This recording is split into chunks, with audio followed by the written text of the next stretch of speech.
Stand for solute and A stand for solvent ಅಂತ ಅರ್ಥ ಅಷ್ಟೇ. ಇದಕ್ಕೆ ಇನ್ನೇನು ಎಷ್ಟು ಎಕ್ಸ್ಪ್ಲನೇಷನ್ ಏನು ಇರೋಂಗಿಲ್ಲ.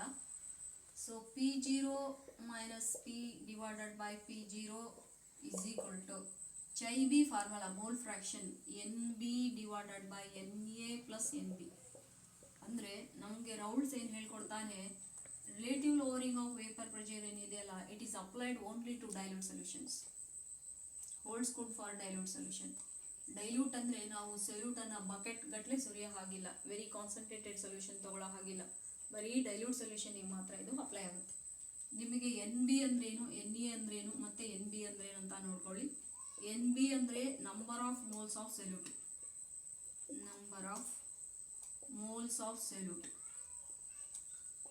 So NB is equal to number of moles of solute ಅನ್ನು ಹೇಗೆ ಕಂಡುಹಿಡಿಯಬೇಕು, ಮಾಸ್ ಬೈ ಮೋಲಾರ್ ಮಾಸ್, ಈ ಫಾರ್ಮುಲಾದಿಂದ ಕಂಡುಹಿಡಿಯಬೇಕು. ಮಾಸ್ ಅಂದರೆ ತೂಕ MB divided by molar mass ಅಂದರೆ capital MB.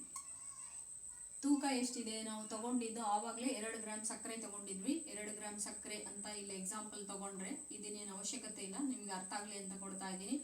Molar mass of sugar ಅನ್ನು ಕಂಡುಹಿಡ್ಕೋಬೇಕು by using the formula C12H22O11 formula ಬರ್ಕೊಂಡ್ಬಿಟ್ಟು atomic weight of carbon is 12 into 12 plus atomic weight of hydrogen is 1 into 22 plus atomic weight of oxygen is 16 into 11. When we are go for simplification, ಇದನ್ನು ಸಿಂಪ್ಲಿಫಿಕೇಶನ್ ಮಾಡಿದಾಗ 12 12 ಜಾ 144 ಬರುತ್ತೆ, this is 22 ಬರುತ್ತೆ, 11 6 ಜಾ 66 carry 6, 11 1 ಜಾ 11 plus 6 176 ಅಂದರೆ 12 ಕ್ಯಾರಿ 1 10 14. ಸೊ ನಮಗೆ 342 ಬರುತ್ತೆ. ಇದು mass by molar. Molar mass ಅಂದರೆ ಅರ್ಥ ಆಯಿತು ಅಂತ ಅಂದ್ಕೊಂಡಿನಿ.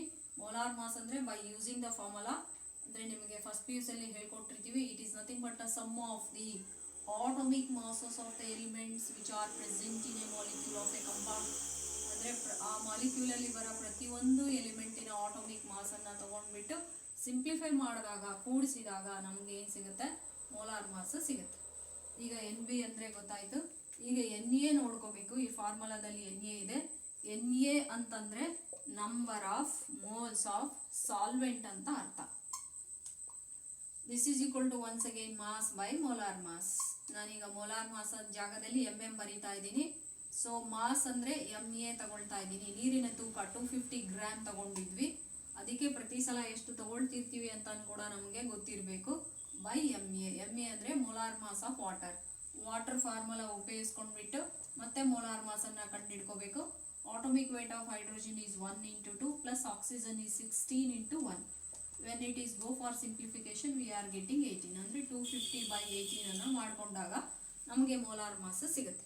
ಇದನ್ನೇನು ನೀವು ಡೆರಿವೇಷನಲ್ಲಿ ಬರೀ ಅವಶ್ಯಕತೆ ಇರೋದಿಲ್ಲ, ನಿಮಗೆ ಅರ್ಥ ಆಗಲಿ ನಂಬರ್ ಆಫ್ ಮೋಲ್ಸನ್ನು ಹೇಗೆ ಕ್ಯಾಲ್ಕುಲೇಷನ್ ಮಾಡ್ತೀವಿ ಅಂತ ನೋಡ್ಕೋಬೇಕು.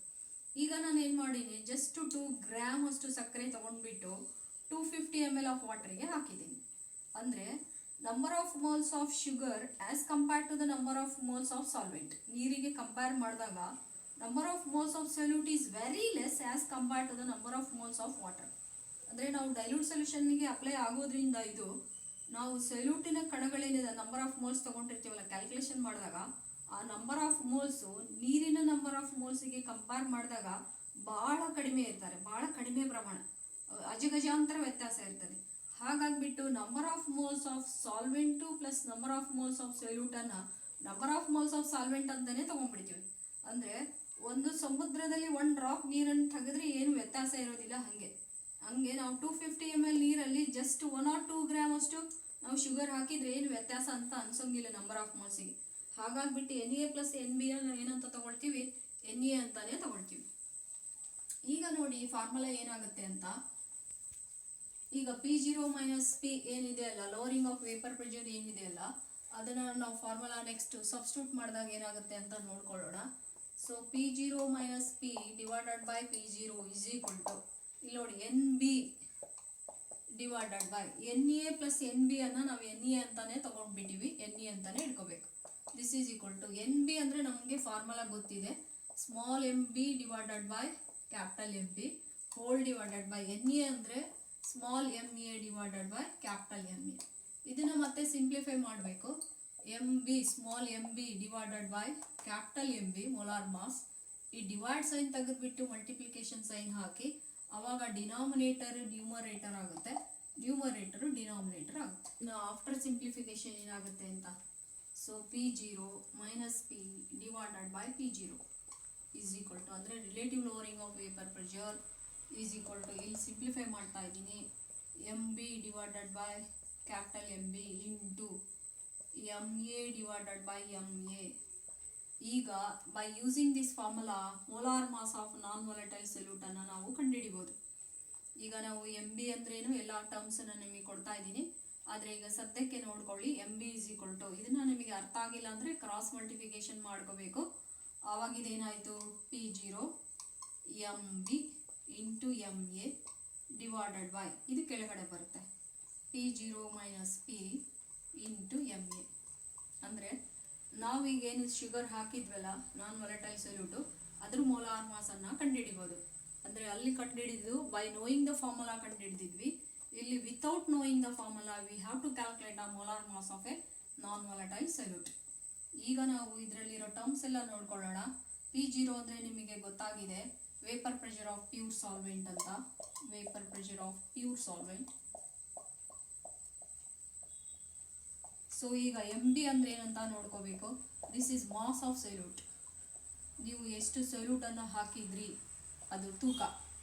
ಎಮ್ ಎ ಅಂದರೆ ಏನಂತ ನೋಡ್ಕೋಬೇಕು, this is molar mass, molar mass of a solvent, mass of solvent. ಈಗ ನೆಕ್ಸ್ಟ್ P0 ಮೈನಸ್ P ಅಂತ ಏನಿದೆಯಲ್ಲ, P0 ಗೊತ್ತಾಗಿದೆ, P ಅಂದರೆ ಏನಂತ ನೋಡ್ಕೋಬೇಕು, this is vapour pressure of solution. Next M A ನೋಡ್ಕೋಬೇಕು, M A is nothing but mass of solvent, ನೀವು ತೂಕ ಎಷ್ಟು ತಗೊಂಡಿದ್ರಿ, ನೀರು ವಾಲಟೈಲ್ ಲಿಕ್ವಿಡ್ ಎಷ್ಟು ತಗೊಂಡಿದ್ರಿ, ಅದಕ್ಕೆ ಮಾಸ್ ಆಫ್ ಸಾಲ್ವೆಂಟ್.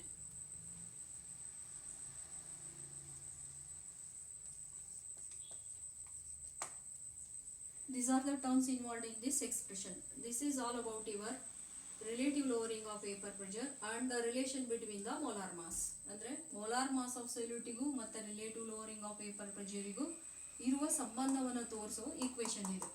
ಇದನ್ನು ನೀವು ಡಿರೈವ್ ಮಾಡೋದು ಕಲ್ಕೋಬೇಕು. ಒಂದ್ಸಲ ರಿಪೀಟ್ ಮಾಡ್ತಿದ್ದೀನಿ ನೋಡ್ಕೊಳ್ಳಿ. This is all about your relative lowering of vapour pressure. Relative lowering of vapour pressure is always directly proportional to the mole fraction of the solute.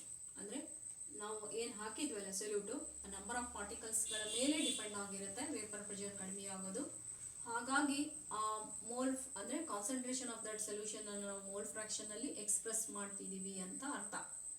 ಆವಾಗ chi B ಅಂದರೆ mole fraction. Chi B formula ಬರ್ಕೋಬೇಕು, N B divided by N A plus N B. N B ಅಂದರೆ number of moles of solute, N A ಅಂದರೆ number of moles of solvent.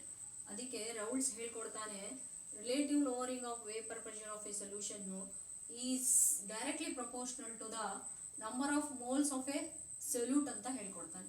ಅಂದರೆ ಅರ್ಥ it is only holds good for dilute solution ಅಂತ.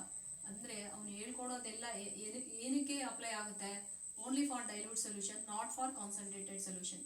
ಹಾಗಾಗಿ dilute ಸೊಲ್ಯೂಷನಲ್ಲಿ number of moles of ಸಾಲ್ವೆಂಟನ್ನು number of moles of ಸೊಲ್ಯೂಟಿಗೆ compare ಮಾಡಿದರೆ solute is very less. So that's why N A plus N B ಅನ್ನು ನಾವೇನಂತ ತಗೋಬೇಕು, ಎನ್ ಎ ಅಂತಾನೆ ತಗೋಬೇಕು ಅಂತ ಅರ್ಥ. ಆವಾಗ ಈ ಫಾರ್ಮುಲಾ ಏನಾಗ್ಬಿಡುತ್ತೆ, ಎಲ್ಲಿ wherever the N A plus N B is there we have to replace N A only. ಇದು ಆ್ಯಸ್ ಇಟ್ ಈಸ್ ಇರುತ್ತೆ ಲೆಫ್ಟ್ ಸೈಡಲ್ಲಿ ಇರೋದು. Number of moles of solute ಹೆಂಗೆ ಕಂಡುಹಿಡಬೇಕು, ಮಾಸ್ ಬೈ ಮೋಲಾರ್ ಮಾಸ್. ಸಾಲ್ವೆಂಟನ್ನು ಹೆಂಗೆ ಕಂಡುಹಿಡಬೇಕು, once again mass by molar mass.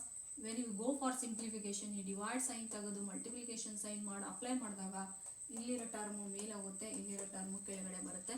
ಇದನ್ನು ನಾನು ರೀಅರೇಂಜ್ ಮಾಡಿ molar mass of solute non volatile ಸೊಲ್ಯೂಟನ್ನು ಹೇಗೆ ಕಂಡುಹಿಡಿಯೋದು ಅಂತ ನಿಮಗೆ ತೋರಿಸಿದ್ದೀನಿ. This is all about relative lowering of vapour pressure.